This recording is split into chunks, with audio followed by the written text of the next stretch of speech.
Voilà, maintenant qu'on a bien mélangé, on regarde, oula, pas terrible tout ça quand même. Hein. Voilà. Donc on va tous avoir des jeux pas terribles, mais c'est pas grave. J'ai besoin qu'on fasse un coup pour l'exemple, pour qu'on voit bien. Et notamment pour illustrer que dans ce coin-là et ce coin-ci, la luminosité n'étant pas la même, on risque peut-être d'avoir un écart de polarisation subliminale. Je ne sais pas ce que ça veut dire, mais c'est pas important. Parce que maintenant je vais distribuer, donc on va tous avoir les jeux pourris, voilà. Allez.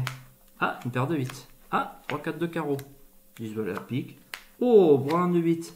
3, 4, 5 à carreau, 10 valets dame à pique. Carré de 8. Oh, début de Ken Flush.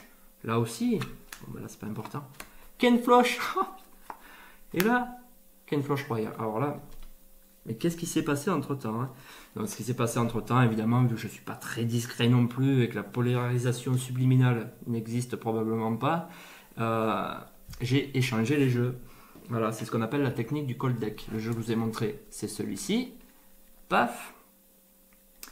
Et ma main est descendue. Bon, j'aurais pu être plus discret, le faire juste là, paf, comme ceci. Elle est descendue, elle est revenue avec ce paquet-là qui était préparé à l'avance pour que ce joueur ait un carré de 8, ce joueur une Ken Flush, et que moi je sois servi avec la meilleure main des trois. Autrement dit, je vous laisse deviner qu'avec un carré de 8 et une Ken Flush, tout le monde va à tapis. Donc là, je récupère un énorme pot, je ruine tout le monde. C'est la technique du cold deck qui va évidemment s'utiliser une seule fois dans la soirée. Il va y avoir besoin d'un détournement d'attention majeur, comme par exemple l'arrivée d'une nouvelle personne dans la salle, un complice qui va arriver à telle heure. Le jeu froid attendra à un endroit sous la table ou quelque part où je puisse le récupérer rapidement. Et quand tout le monde va avoir l'attention détournée, ou alors un serveur qui vient prendre une commande, comme on peut le voir sur une vidéo célèbre d'internet, et bien à ce moment-là, je sors l'autre paquet et après, je distribue et j'ai plus qu'à laisser parler les jetons. Voilà, ça risque de se terminer en Hiroshima des jetons, mais ce sera tout à mon bénéfice. C'est la technique du cold deck parce que justement, le moyen de le reconnaître, c'est dans le nom. Cold deck, ça veut dire paquet froid. Le jeu qu'on aura utilisé toute la nuit, il va être un peu chaud, un peu tiède en tout cas, évidemment, il ne va pas brûler les doigts non plus. Un peu tiède, un peu pégueux, commencer à être un petit peu rugueux peut-être.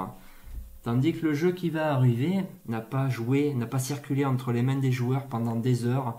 Donc il n'est pas tiède celui-là, il est froid, il est frais. Il peut éventuellement aussi un peu moins péguer que le paquet qui aura été utilisé pendant des heures. Voilà, essayez de rester vigilant. C'est pour ça qu'il y a une règle qui dit que le paquet doit toujours rester au-dessus de la table. Et d'une manière générale, les cartes de tous les joueurs doivent rester au-dessus de la table et même à l'intérieur de la table. On ne doit pas...